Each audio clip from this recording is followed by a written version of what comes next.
I am back with some brush techniques and some information on paintbrushes, which I think would be really helpful. It is for watercolour and acrylic, but I'm just going to go through. They will be the same with acrylic, but acrylic brushes we'll do another day. They're similar to these, but I'm just going to do watercolour for today. So there's lots of various different paintbrushes that you can buy, and they're mainly made for which medium you're using. So watercolour brushes are made for watercolour only. So you don't use them for acrylic painting, you use them just for watercolours. And they've got different bristles. So some bristles are made with natural hair, which is like squirrel brush hair, or sable brushes, animal hairs. So it means that the brushes last a lot longer, but they're also more expensive. So you can pay like £80 for one single paintbrush if it's got, you know, animal hairs in it. They've got combination brushes now, which have different bristles. So they have a combination of natural hair and synthetic fibres in them. So they're like a medium price. And then you've also got synthetic brushes. So they're made with obviously synthetic materials. So I wanted to do a demonstration to show you the paintbrushes and what we've got. So at the moment there's no standard general rule for the size of paintbrushes.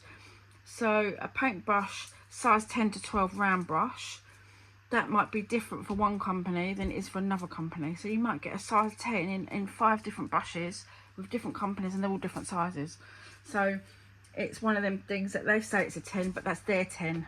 So you need to check when you see the brush, you need to just check the sizes to just be aware that that could happen when you go to buy them. I always say buy the best, I can't speak today, buy the best brushes you can afford to buy. So if you buy cheap brushes, the bristles will fall out and they'll be rough, and they'll be cloud brushes like this. You can't do watercolour painting with that. That's just no good to anyone. You won't get nice smooth edges because it's all scratchy. It's not got proper bristles in, so it's not soft. So it's good for flicking. It's a good flicking brush and a good cloud brush, but you can't paint with that. Okay, so you've got to be aware of the types of brushes that you can use and what they do. You don't get nice shaped brushes when they're cheap, so it is better to try and buy what you can afford to buy. So we're just going to go through this. So this is your round brush. Okay, so your round brush looks like this. Okay, so it's round all the way around, it's tall, it's round. You can get different sizes, so you can buy like a medium size. I'm trying to reach. Okay, look, so you can get smaller ones and larger ones, and they do the same thing, but the general one, I think a round brush is good for all-round painting. So it's a good all-round brush, and you can use like 60 to 70% of your paintings just using a round brush. So it's quite versatile and you can do lots with it. That's that one. The next one is a flat brush. So a flat brush is used for straight edges. It's good for fence posts, building, cutting in. So if you want to put a background in, say around a house or around a roof or around a fence or a door, you can just get a straight edge with this. So you won't get that with a round brush, but you will get it with a straight brush. So they're really good. Flat brushes are really good. Angle brush, an angle brush is very similar to a flat brush, if you see, but it's got an angle on it. So if you want to do a vertical line, a vertical lamppost, or something that's straight but skinny, the width of that brush, that size, you could do a skinny line like that. But if you look at all the hairs all splay out, so that's not good for doing a straight line, even though it has a straight edge. But an angle brush is meant for dragging. So when you do a line and you do an angle brush, all the bristles stay straight and you can get a crisp line with an angle brush rather than a flat brush. So a flat brush is good for large areas in a line washes, but this one's good for lines because you drag it towards you and drag the brush down. So that's an angle brush. A filbert brush, this is like a cross between a round brush and a flat brush, but it's good for leaves, for flowers, trees, bushes. It's got rounded bristles and it makes nice shapes, so that's a good one. Fan brush, I've only ever used a fan brush for painting trees, so this gives you a different technique. This gives you different angles on the bristles when you use it than what any of the other brushes do. So a fan brush is fabulous for trees and foliage. I haven't got a rigger brush, but this is the nearest one to a rigger brush that I've got. This is a size 1, but a rigger brush is a lot longer, so you will find that the hairs will probably be really long like that, and it's skinny, and it's probably got about 5 hairs in it. So there's no hairs in it, and you can do single hairs with it. It holds a lot of paint, and you can, it's like this, and you can drag it and make a long line in one go. So they're good for very thin lines, for cables, for lines, for branches, and it's bouncy when you use it as well, so it's got a lot of movement in it. It does very, very thin lines, but you drag the brush, so you'd normally drag it down, same as the angle brush. That's really handy to have. If you can get a rigger brush, that's really good. And a mop brush. So this mop brush is a large brush that holds lots of water, so I've just used this one. So this does very big branches, it does big leaf shapes. It is good for washes, so you can use it to wash a whole page in like 3 seconds. So you can wash the whole page because it's got so many bristles in it and it holds so much water, so that's really good. And for larger scale paintings as well, if you're using like an A2 or an A1 size or big one, so that's what that's for. So we're going to test them out. So underneath here we're going to do a demonstration on, I'm going to zoom in, that's better. Right, I'm going to zoom in now and you can see, you'll be able to see what does what. Right, let's have a look. Round brush is here. Where are we? Here we are. Round brush. Okay. So there's a lot of different styles to use when you're painting, and a lot of different ways to use your brushes. So there's a lot of different. 8. I'm just looking. Sorry, 8, 14. It's quite big. We'll use that one. Yeah. So it's just a practice, really, of how to use them and what they're used for. So I'm just gonna put my paint onto my palette, which is my dinner plate, which I showed you in my other tutorial, which is really good for using as your palette. Ceramic's always really good. Okay, so here we go. So round brush. So I'm going to do the brush on tiptoes. So I'm going to,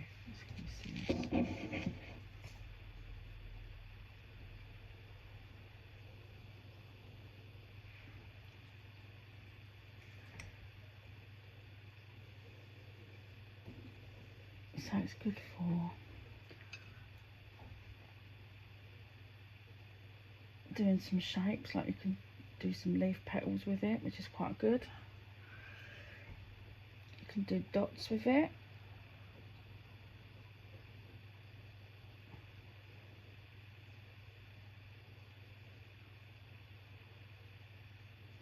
Leaf shapes are quite good. There we go.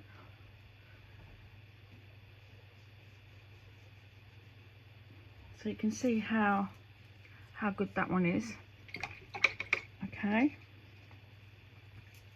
so that's that one. Right, the flat brush is next. Okay, so let's do the flat brush. Okay, so it's good for washes. Put some more paint on. Okay, it's good for washes. We should get a straight edge.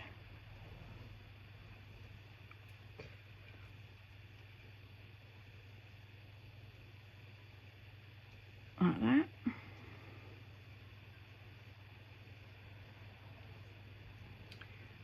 It's good for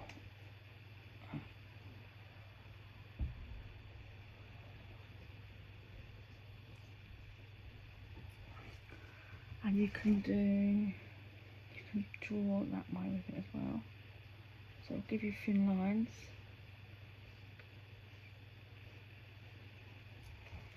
Which you don't get with the round brush, because the round brush is not thin enough. So we can do,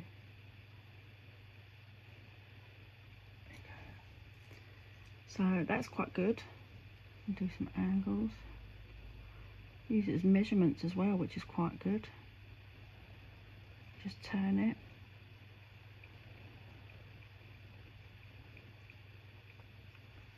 So that's the flat brush.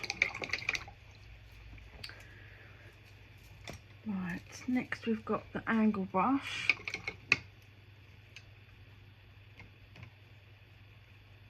Okay, so you can still do a wash with an angle brush. Can you see this?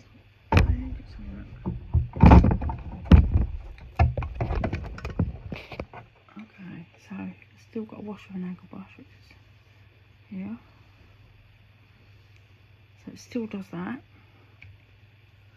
but this gives really good lines because you're dragging the tip of the brush down.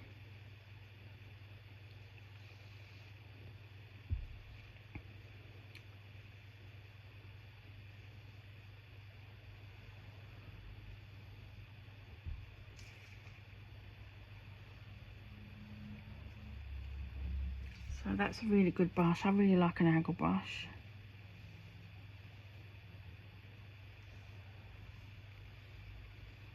Okay, so that's that one.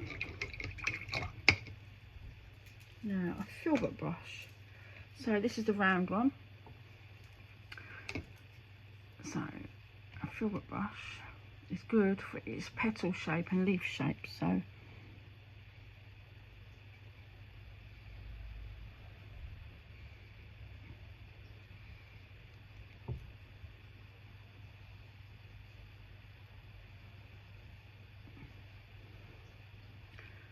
So you can't get a straight line. You get a straight line, but it'll have rounded edges because it's got a round tip.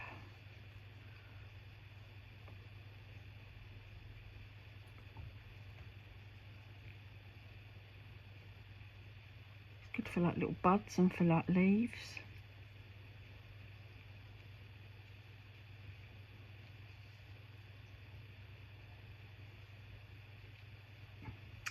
Okay, so that's your filbert brush. Okay, next is the fan brush.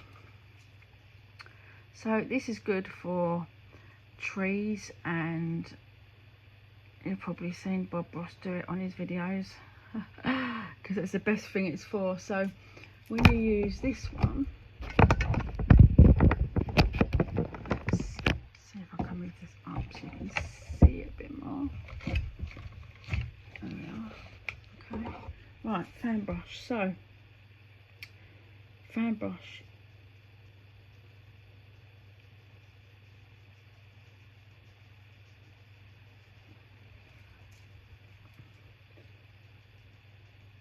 so this is good for like Christmas trees. Christmas trees outside.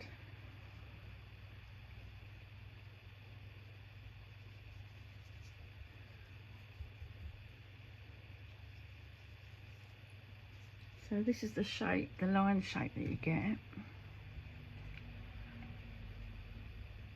Okay.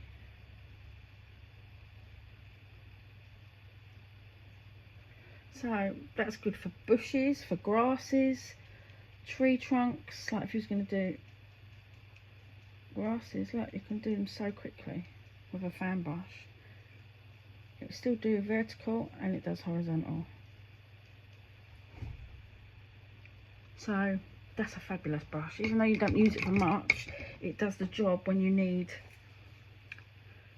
separate grasses or things like that. That's really good.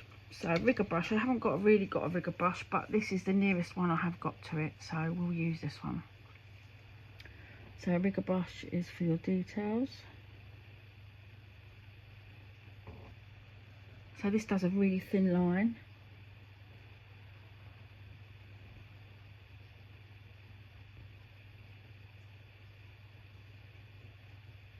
I don't know what the widest, I think the widest stroke you can do is, yeah, that's the widest. But if you do it on tiptoes,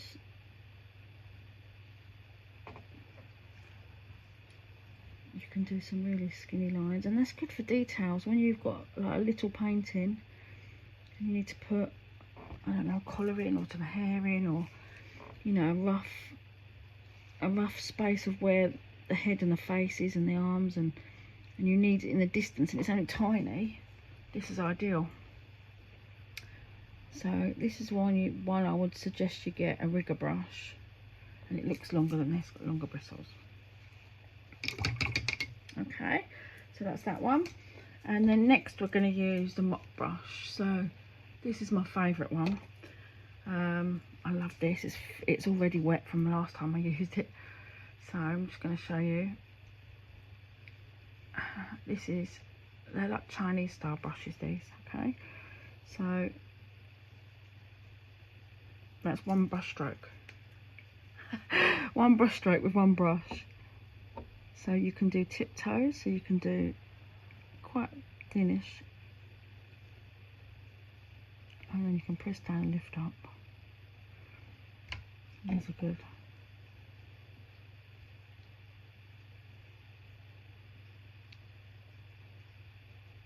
These are good for painting flowers and leaves.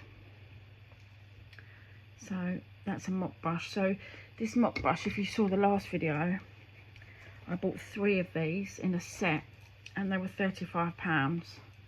So they was really expensive for brushes, but they're really good. And each one of these brushes does its own separate job. So you can't use a filbert brush to do skinny lines, and you can't use a round brush to do trees with that effect, because they all do something different, you know. So it's really important that you have the right brush for the right painting. Okay, so that's it for brushes. See you in class.